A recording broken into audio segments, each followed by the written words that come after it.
All right, I'm here with Charlie. Hobbs is over here in his kennel. He might come and join us. But we were kind of talking about some of the problems that the dogs have. One of the problems is countersurfing. Was that with both dogs? Okay, so it's with both dogs. Hey, buddy. And you see he's a little bit nervous, so I'm not trying to pet him. Remind me to come back to the nervousness for him after we film this, and I'll give you some tips about this.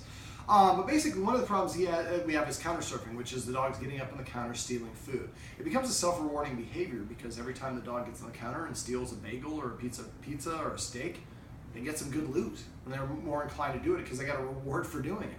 So what I do, I'm going to describe two methods to stop this in this video.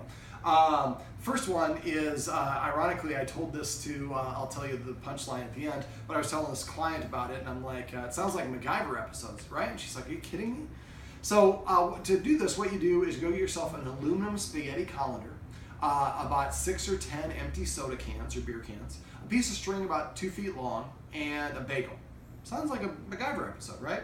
So what you do is, if this is the counter, I take the spaghetti colander, put it on the counter, I fill it up with the empty soda cans, I tie the string to the colander, and I tie the other side of the string to a bagel, which I put here on the edge of the counter, not hanging over, just on a normal, you can put it on a plate if you want to really simulate it. Only do this when you're home. You're in here, the kitchen is right back here. So do this when you're home, come and sit here, you're watching TV, all of a sudden you'll hear a crash. So the dog's going to go up there, he's going to do a sniff bite, he's going to walk by, bagel. Humans aren't here. Ooh, I can get this. Jumps up, grabs the bagel. When he grabs the bagel, it's going to pull the string, which is going to pull the aluminum colander down on the floor. All the soda cans will hit the floor, make a big, big commotion. The dog's going to usually run out. I'm guessing that Hobbs would. I don't know about Charlie. Some labs will actually pick up one of the soda cans, and if that's the case, then that's my second option, which I'll go through in a sec. So as I'm telling this to this woman, I'm just like, and the timing is perfect because every time the dog does this, there's a calamity that happens. The timing is perfect, so the dog associates it with jumping on the counter, causes the calamity. And when you, as the human, go in there, you just go in there, pick everything up, put it back on the counter, don't say a word to the dogs, and leave. So from the dog's perspective, it's the counter action that causes the calamity, not the human. Otherwise, the dogs would counter surf when you're not here. So I tell this woman, I'm like, doesn't that sound like a MacGyver episode? She goes, MacGyver's my ex-husband. So anyways, that was my little joke for that one. All right, so let's say that you have the type of dog, let's say that Charlie's the type of dog who's like, I don't care about aluminum cans, I'm gonna sit here and eat the bagel anyways.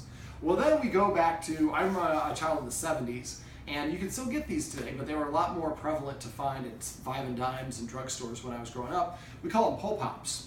And what they are is it's basically a little firecracker with a string on 2 sides of it. The ones I found on eBay, I believe, and what are they called? Pulling fireworks. So it's a little, I think for like $5, I got like 10, I got like 70 of these things. You only need a couple. So what I would do is get yourself like a brick or something that's heavy that you can, and tie an extra string to the one that is tied around the brick. Put it on your counter and tie the other side to a bagel or something that you know your dog's gonna get interested in, and, a bone or something like that. Now what I would do is wherever this lies on the counter, I would put tape tinfoil on your counter so when it explodes, make sure it's on either side because it's gonna expand before it pops. But this is a retort similar to a firework. This is gonna be a much stronger negative deterrent. So when the dog pulls it, it's gonna make an explosion and that's gonna scare the dog and run the dog out. Now this is a negative reinforcer.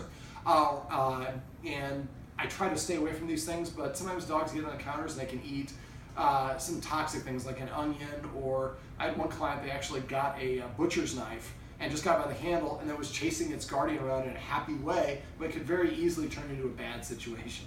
So we want to train our dogs to stay off the counters. If the can method doesn't work, this is what I would use. Let me see, what else? But the key is don't make a big deal, don't say a word to the dog about it. When it happens, the explosion happens when we get on the counter, not because I'm here. Now you might have to do it on the counter in the kitchen, do it on the counter here, different places around the house. You might have to change the target. You might see the aluminum colander, like I'm not coming near that aluminum colander, so you might have to get this plastic container or something like that. Change it up a little bit, the target as well as the thing that's holding the cans. But eventually dogs will learn, I'm not going up, I don't care if there's a steak up there, I'm not falling for this one. So these are 2 tricks on how you get your dogs to stop what we like to refer to as countersurfing.